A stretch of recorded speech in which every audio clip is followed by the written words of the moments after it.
الله أكبر الله أكبر الله أكبر الله أكبر. الله التامات من غضبه وعقابه ومن شر عباده ومن همزات الشياطين وأن يحضرون. نعوذ بالله الذي يمسك السماء أن تقع على الأرض إلا بإذنه من شر ما خلق وزرع ومن شر الشيطان وشركه. أعوذ بالله السميع العليم من الشيطان الرجيم. بسم الله الرحمن الرحيم. إن الحمد لله نحمده ونستعينه ونستهديه. من يهده الله فهو المهتدي ومن يضلل فلن تجد له وليا مرشدا. نشهد أن لا إله إلا الله وحده لا شريك له ونشهد أن محمدا عبده ورسوله. اللهم صل وسلم على المبعوث رحمة للعالمين محمد بن عبد الله وعلى آله وصحبه وسلم. اللهم الحمنا رشدنا مراشد أمورنا ونعوذ بك من شرور أنفسنا وسيئات أعمالنا. ربنا اتم لنا نورنا واغفر لنا إنك على كل شيء قدير. Chers frères et sœurs, Allah subhanahu wa ta'ala nous dit dans le Saint-Coran: Bismillahirrahmanirrahim, wa zakir fa inna zikra tanfa'ul mu'minin. Rappelez car le rappel est utile aux croyants sincères. En effet, nous continuons de parler de la vie du prophète Mohammed sallallahu alayhi wa sallam. Et comme vous le savez, nous le disons toujours, nous le répétons, le Seigneur du monde a dit de son messager: وَمَا أَرْسَلْنَاكَ إِلَّا رَحْمَةً لِلْعَالَمِينَ. Nous t'avons envoyé en tant que miséricorde pour le monde. Et ensuite, Allah subhanahu wa ta'ala le qualifie et lui dit: Innaka la'ala khuluqin azim. Mohammed, en vérité, tu es d'une noblesse de caractère très élevée. Il nous dit encore que le prophète sallallahu alayhi wa sallam: Laqad kana lakum fi rasulillahi uswatun hasana. Vous avez, en la personne du messager d'Allah, un bel exemple.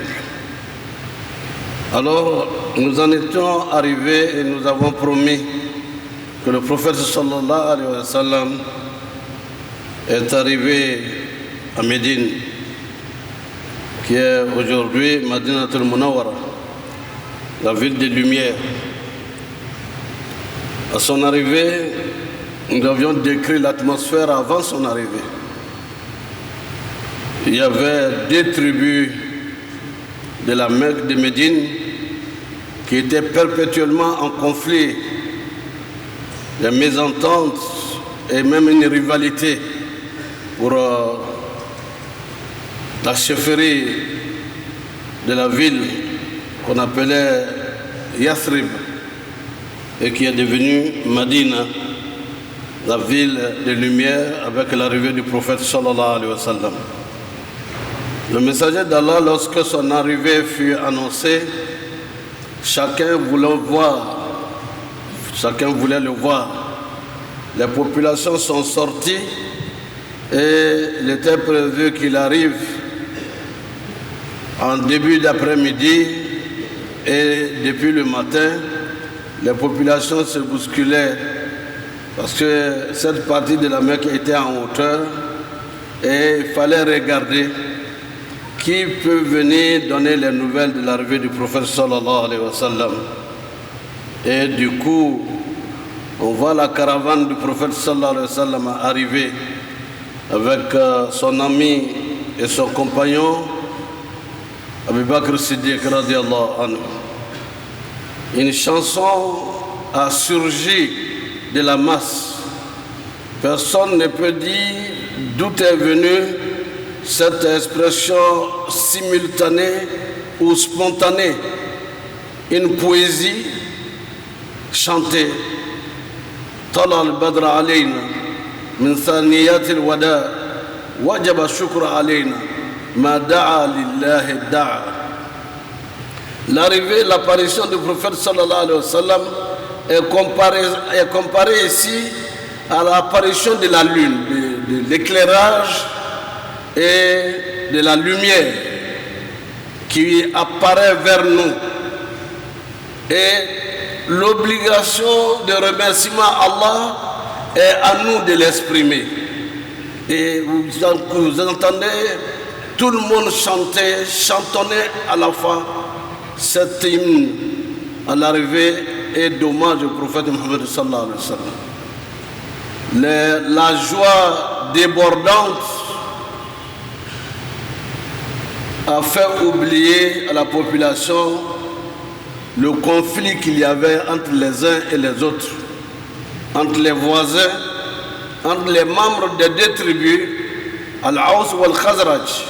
Les gens ont commencé à s'embrasser, à se saluer, à se donner des félicitations. Nous avons le meilleur des hommes qui apparaît vers nous et qui a choisi d'être des nôtres. L'expression de la solidarité était lue sur tous les visages, de l'hospitalité vraie, parce que l'amour du prophète sallallahu alayhi wa sallam a précédé son arrivée.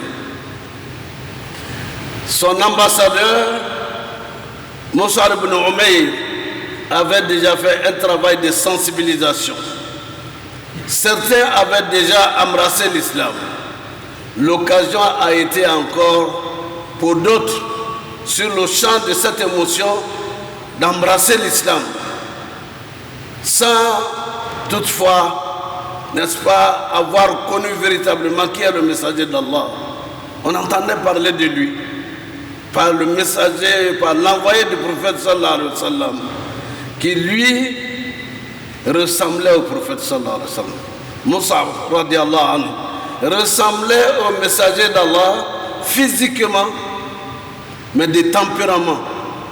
Un homme de communication, un homme affable qui, lorsqu'il parlait aux gens du messager d'Allah, on sentait la grandeur du prophète sallallahu alayhi wa sallam et on sentait toutes les qualités dont parle le Coran à travers tous ces versets.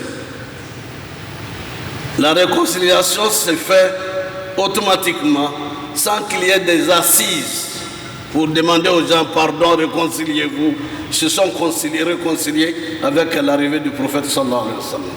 On peut l'appeler le messager de la réconciliation. La médiation s'est faite avec son nom et son arrivée. Le messager d'Allah, à cette occasion,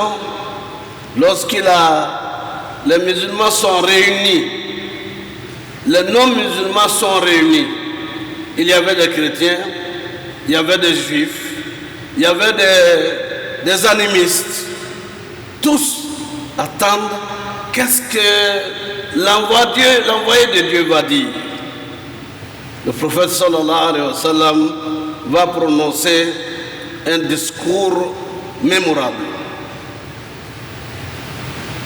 Il va remercier Allah subhanahu wa ta'ala.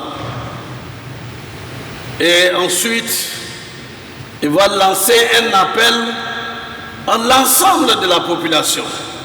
Et il dira ceci: Ya ayyuhan nas, ifshu salam, wati'u ta'am, wa sallu bil-layl wan nas niyam. Tadkhulu al-jannah bi-salam. Le messager n'a pas commencé son discours comme s'il s'adressait aux musulmans seuls. Il pourrait dire à ce moment-là: oh vous les musulmans. Il aurait dit: chers frères et sœurs musulmans. Non, ce n'est pas ce qu'il a dit. Il dit: oh hommes et femmes, que la paix soit sur vous. Répandez le salut et la paix dans la cité, les uns envers les autres, la paix. Nourrissez la paix, saluez-vous avec la paix, ouvrez les cœurs par la salutation entre vous. Nourrissez les affamés dans notre cité. Respectez les liens de parenté. Et priez la nuit alors que les gens dorment. Cela va vous ouvrir les portes du paradis pour entrer au paradis.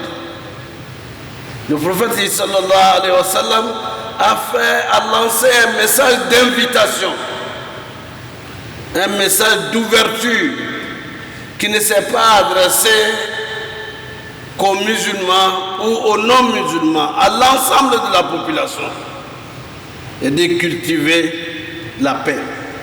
Faites la paix. Préparez-vous à faire la paix. Faites la paix. Sans la paix, aucune vie communautaire n'est possible. Alors, il y a certainement des affamés qui n'ont pas à manger, qui n'ont pas de nourriture. Vous qui en avez, partagez vos nourritures. Donnez à ceux qui n'en ont pas. Chers frères, respectez les liens de parenté. Vous êtes des frères et des sœurs. Respectez les liens de parenté entre vous. Qu'il n'y ait pas de discrimination. Respectez les liens de parenté. Sûrement ceux qui étaient en conflit étaient des frères. Mais le désir de pouvoir les a divisés. Pour le contrôle de Médine, chacun s'est tapé la poitrine de sa dignité et de son ascendance. Le prophète va dire, respectez les liens de parenté. Parce que nous sommes des frères. Lui-même, ses arrière-parents sont de Médine, du côté maternel. Et même son papa, à lui Abdullah, a ses parents maternels originaires également de Médine. Les gens aiment recevoir leurs neveux. Vous ne pouvez pas réaliser cela que si vous arrivez à Mankono et voir Youssouf Doumia, dont la maman est de Mankono, comment les gens se bousculent pour venir, il va dire, je n'ai pas mangé ce matin. Chacun se voit dans l'obligation de lui donner quelque chose à manger. Et ça, c'était un sentiment qui était le sentiment le plus développé que le prophète sallallahu alayhi wa sallam ait dit, respecter les liens de parenté. Je l'avais dit, encore en d'autres mots, faites la paix. Le prophète dira ensuite, priez la nuit alors que les gens dorment. Il n'a pas dit, vous qui êtes chrétiens, priez la nuit, bien juif, ou bien vous qui êtes musulmans, priez la nuit. Il dit, priez. Et surtout la nuit seule. Face à Dieu, priez. Le prophète sallallahu alayhi wa sallam dit, à ce moment-là, certains sont en train de dormir. Mais vous qui serez en éveil, faites beaucoup de prières. Tout ceci, l'objectif, c'est de tisser les liens de parenté, mais surtout promouvoir la paix et finir avec les conflits et l'adversité. Et vous voyez donc, toute la population est soulagée. C'est notre messager. Sinon, s'il avait intitulé son intervention en s'adressant aux musulmans, son accueil passerait à autre dimension où les gens diraient, oui, il est venu, c'est ceux qui sont devenus musulmans, c'est à eux qu'il est venu. Nous, on ne se sent pas concernés, mais le discours s'adresse à toute la population de Médine. Et le prophète sallallahu alayhi wa sallam, après ce discours où la population est soulagée, chacun va avec ce discours qui est bref, mais qui a été compris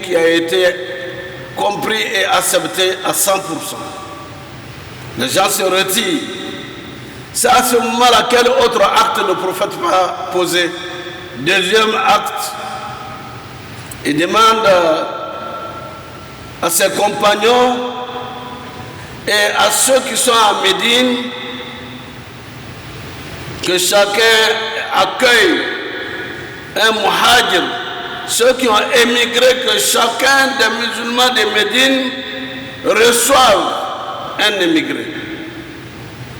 Et les gens sortaient, chacun de famille en famille, pour dire, moi je viens mon frère, j'ai de quoi t'accueillir chez moi à la maison. Chaque famille prenait une partie des compagnons du prophète sallallahu alayhi wa sallam comme frère. Et le Coran nous le dit. وَيُؤْثِرُونَ عَلَى أَنفُسِهِمْ وَلَوْ كَانَ بِهِمْ خَصَاصَةٌ. Les Médinois qui ont accueilli les migrants de la Mecque à Médine, ils les recevaient et ils préféraient le bonheur de ceux-là alors qu'ils sont eux-mêmes dans le besoin. وَيُؤْثِرُونَ عَلَى أَنفُسِهِمْ وَلَوْ كَانَ بِهِمْ خَصَاصَةٌ. L'illustration de cet accueil fraternel. Certains venaient dire à leurs frères venus de Médine, de la Mecque, moi j'ai une place au marché.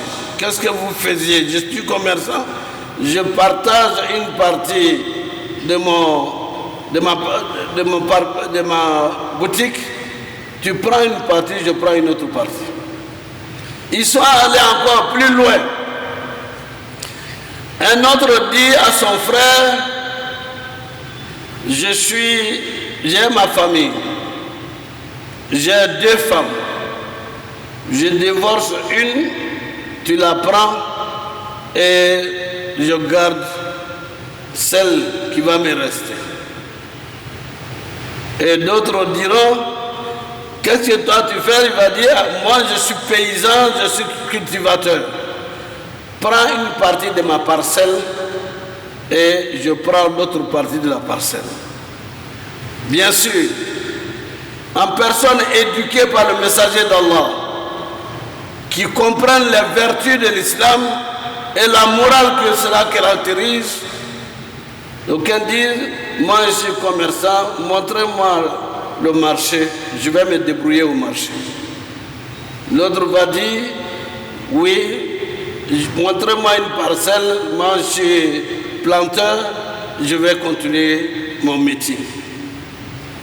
Et l'autre qui dit, non, merci pour ta générosité, garde tes 2 femmes et soyons les frères et continuons à vivre ensemble. C'est ce qui vaut que nous comprenions le sens de Innamal mu'minuna ikhwa. Les musulmans sincères ne peuvent être que des frères.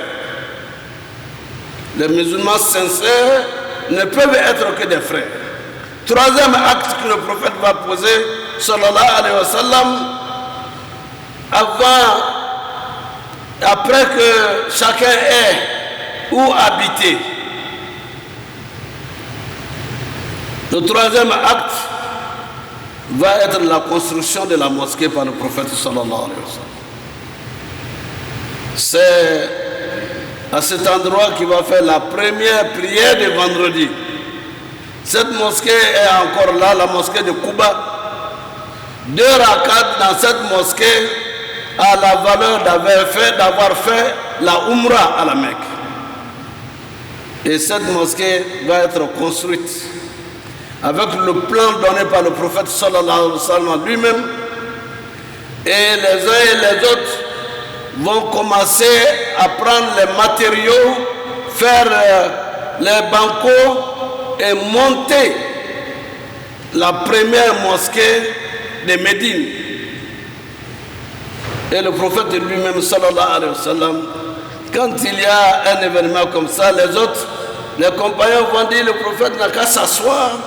Et comme ça, ils vont faire ils donnent des instructions. Le prophète dit non.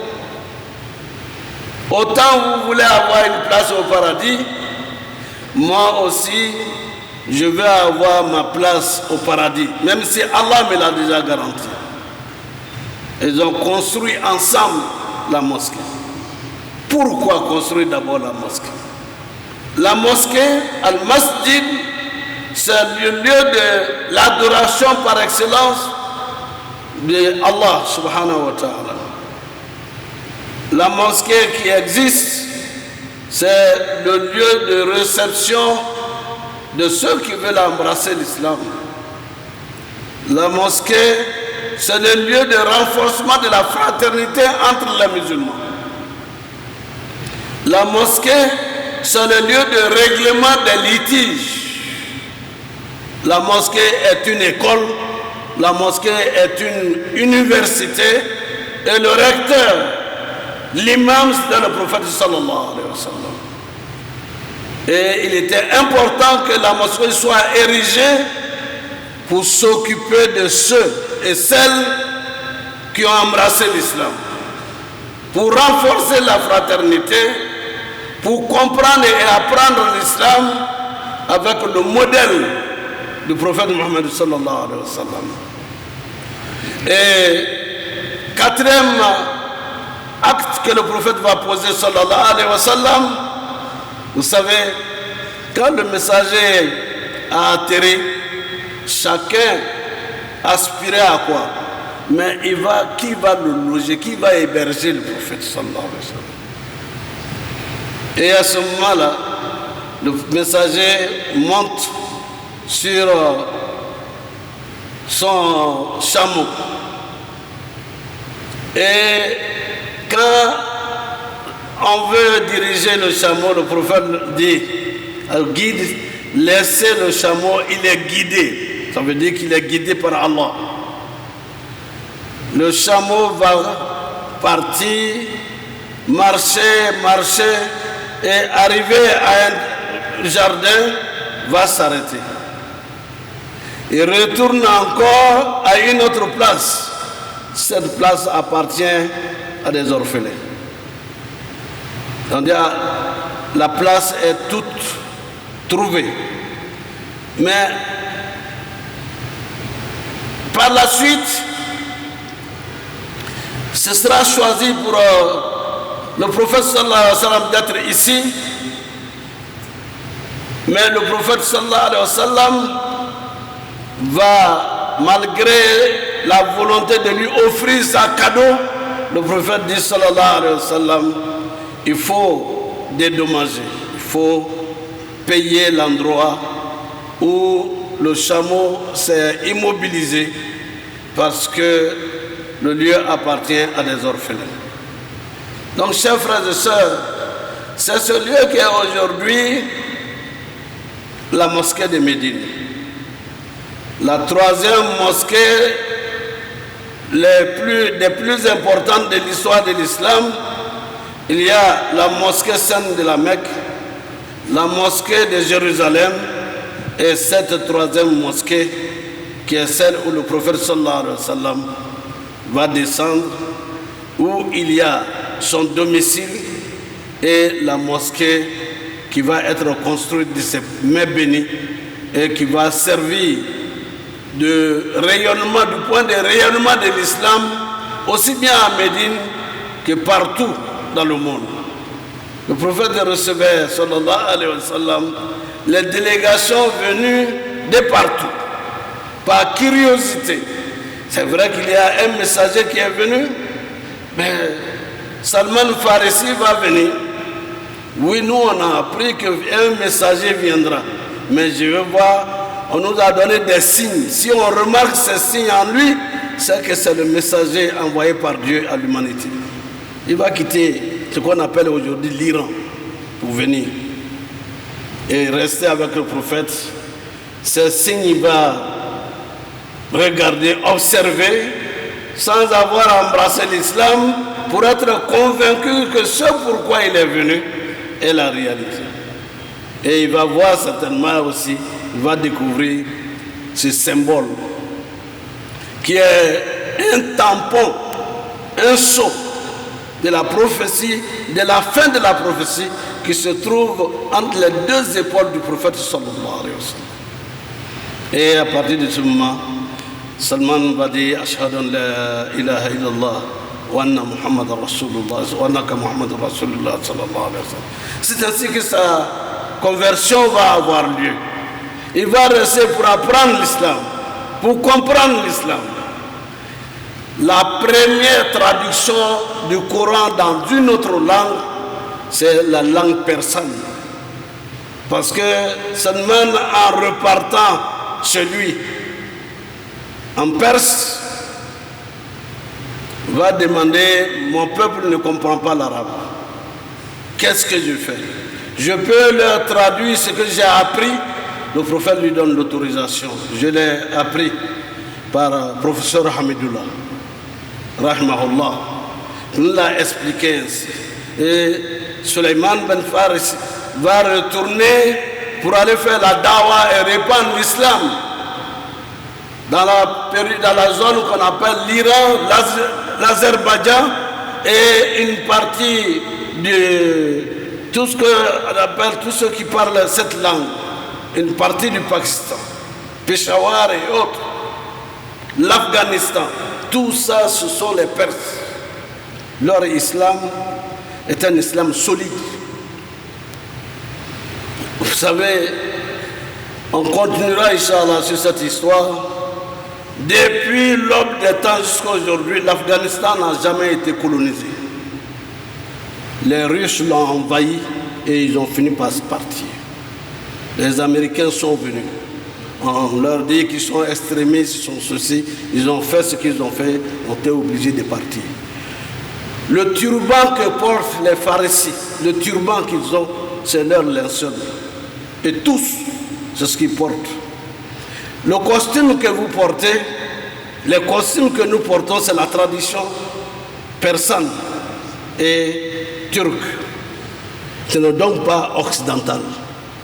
C'est une partie de la culture vestimentaire islamique. Donc, chers frères et sœurs, l'islam est ainsi, c'est à partir de Médine que l'islam va faire son envol.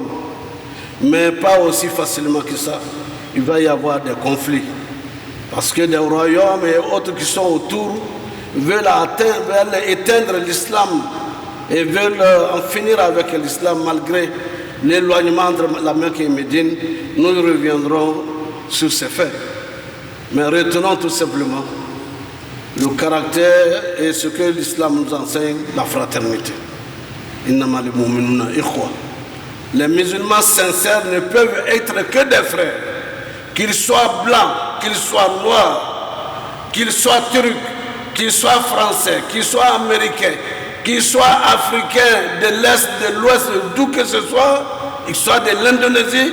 L'islam, 1,5 milliard de musulmans que nous sommes aujourd'hui, nous sommes les mêmes frères, quelles que soient nos origines, quelles que soient nos couleurs, quelle que soit la langue que nous parlons. Il est donc important de dire en ce moment, chers frères et sœurs, de cultiver la paix et considérer notre fraternité comme la fraternité universelle que Dieu nous a apportée avec l'arrivée du prophète Mohammed sallallahu alayhi wa sallam, qu'Allah nous guide dans le droit chemin, qu'il nous guide dans le chemin de ceux qu'il a comblés de ses bienfaits. Nous allons continuer, Inch'Allah, la semaine à venir, qu'Allah nous inspire et qu'il nous donne la force et le caractère de suivre l'exemple du prophète Mohammed sallallahu alayhi wa sallam. أقول قولي هذا واستغفر الله لكم ولسائر المسلمين من كل ذنب فاستغفروه إنه هو الغفور الرحيم.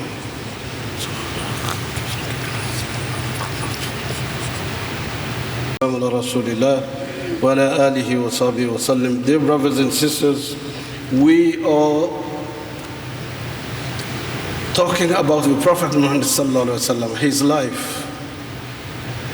We finished with the step of Mecca. The Prophet Muhammad sallallahu alaihi wasallam migrated from Mecca to Medina. He used to say, Mecca is my hometown, which I love the best.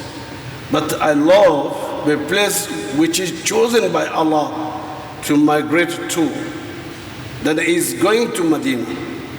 He arrived to Medina. But anyway, you can imagine how much he has suffered.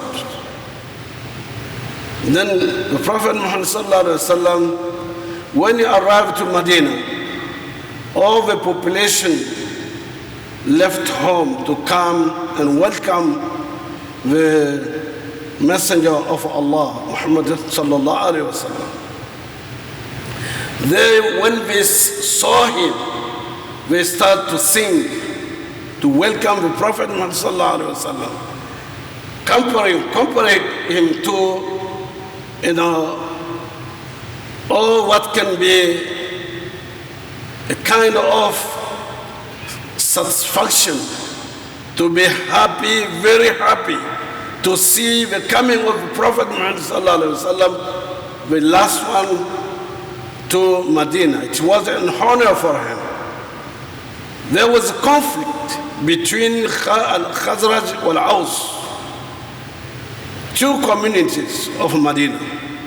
They accepted to be reconciled when we hear and we saw the Prophet Muhammad sallallahu alaihi wasallam. The Prophet arrived to Medina. He gave a talk. He conveyed a message to those of Medina.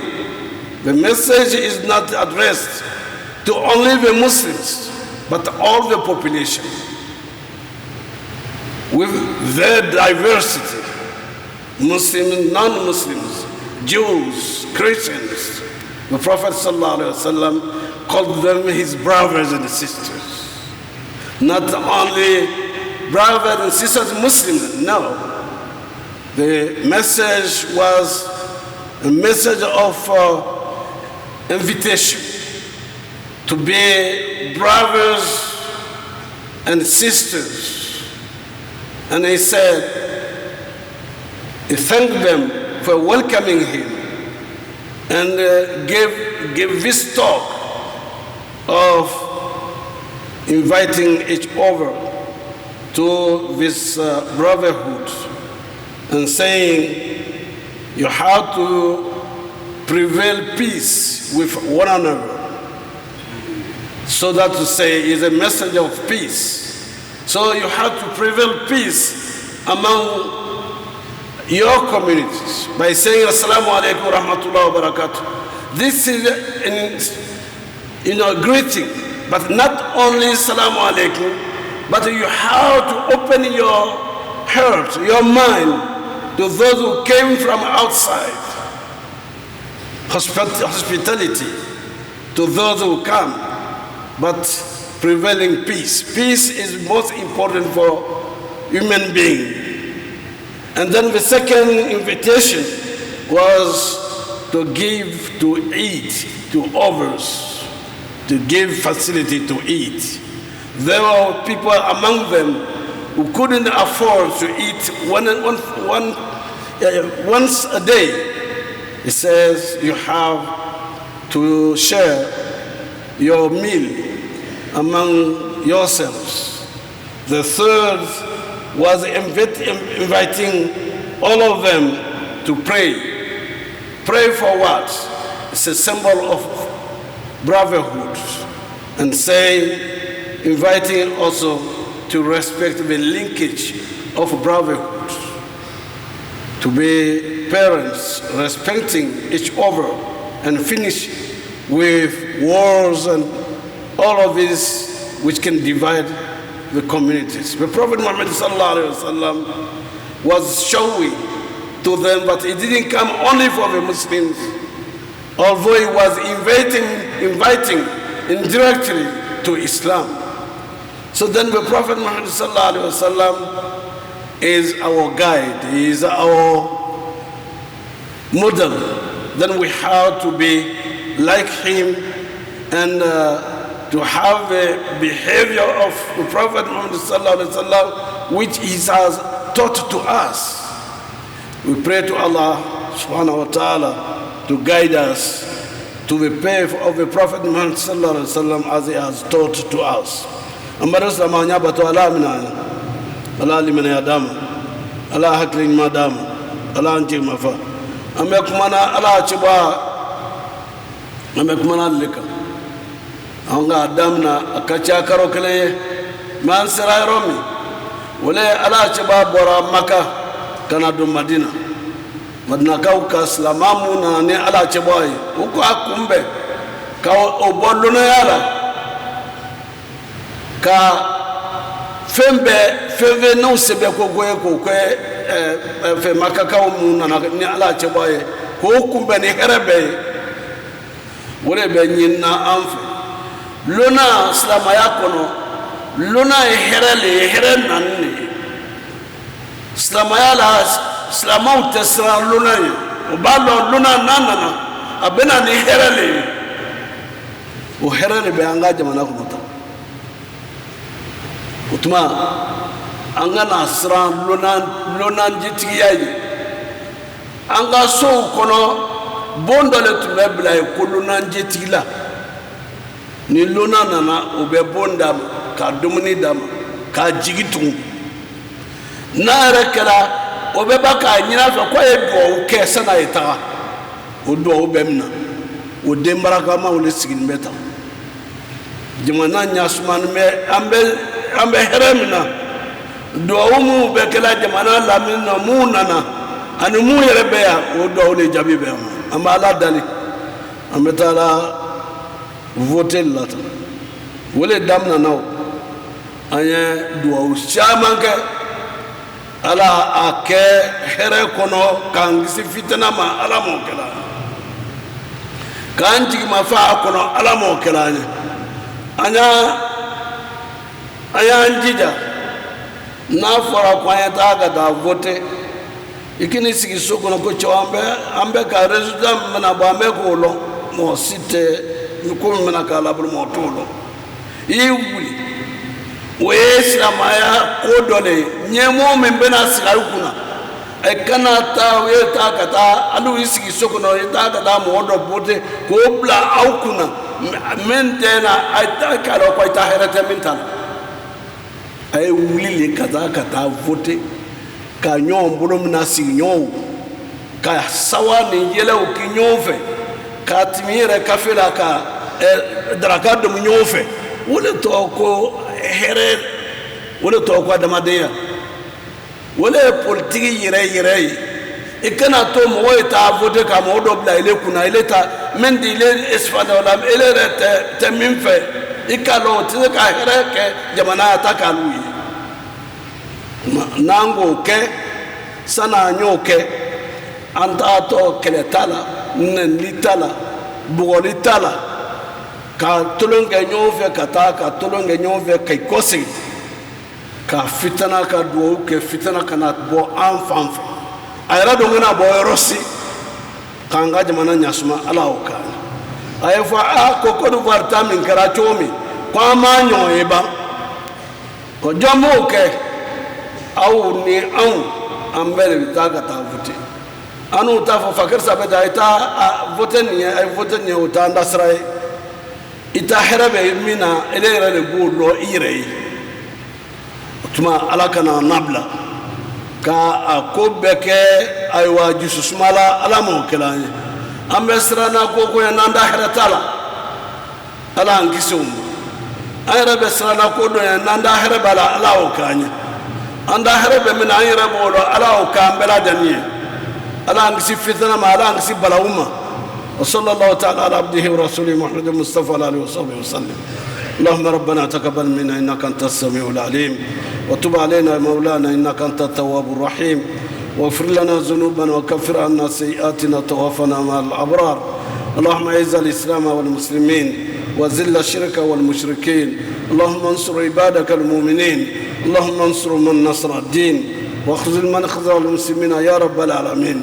اللهم لا تدع لنا في مقامنا هذا وفي يومنا هذا المبارك ذنبا إلا غفرته ولا هما إلا فرجته ولا مريضا إلا شفيته ولا عيبا إلا سترته ولا عسيرا إلا يسرته ولا ميتا إلا رحمته ولا عدوا إلا خذلته ولا حاجة من حوائج الدنيا والآخرة هي لك الرضا ولنا فيها صلاة إلى أن تنال قضائها ويسرتها بمنك وكرمك يا أرحم الراحمين يا رب العالمين.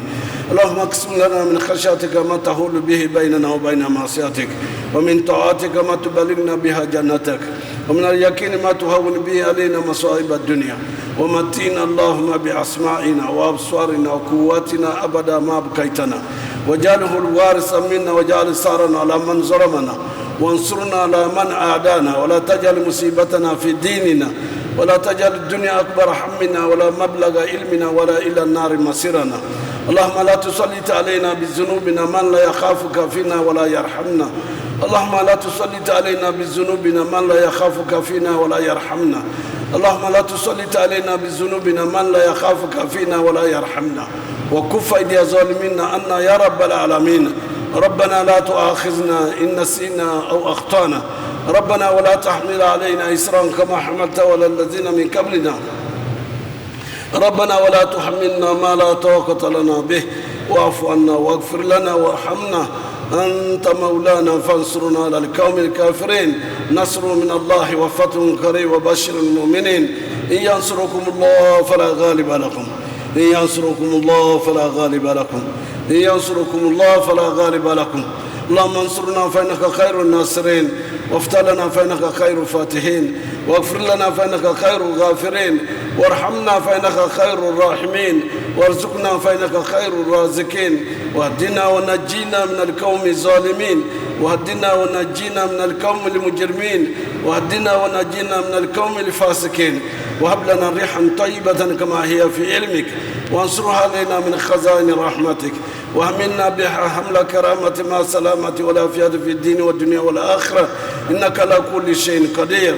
اللهم يسر لنا أمورنا، اللهم يسر لنا أمورنا، اللهم يسر لنا أمورنا ما راحة لقلوبنا وابداننا، والسلامة والعافية في ديننا ودنيانا. وكن لنا صاحبا في سفرنا وخليفة في أهلنا، وتمسل وجوه أعدائنا وامسخهم على مكانتهم فلا يستطيعون المضي ولا المجيء إلينا. ولو نشاء لتمسنا على عينهم فاستبقوا الصراط فما يبصرون، ولو نشاء لمسخناهم على مكانتهم فما استطاعوا مضيا ولا يرجعون. غلبنا أعداءنا بالعزيز الجبار ودفعنا شرهم بلا إله إلا الله. غلبنا أعداءنا بالعزيز الجبار ودفعنا شرهم بلا إله إلا الله. اللهم اغفر لنا ولوالدينا ووالد والدينا، وارحمهم كما ربونا صغارا يا رب العالمين. ربنا هب لنا من أزواجنا وذرياتنا قرة أعين واجعلنا للمتقين إماما. وصلى الله تعالى على عبده ورسوله محمد المصطفى وعلى آله وصحبه وسلم. سبحانك اللهم بحمدك نشهد أن لا إله إلا أنت نستغفرك ونتوب إليك. سبحان ربك رب العزة عما يصفون، والسلام على المرسلين، والحمد لله رب العالمين. أقم الصلاة.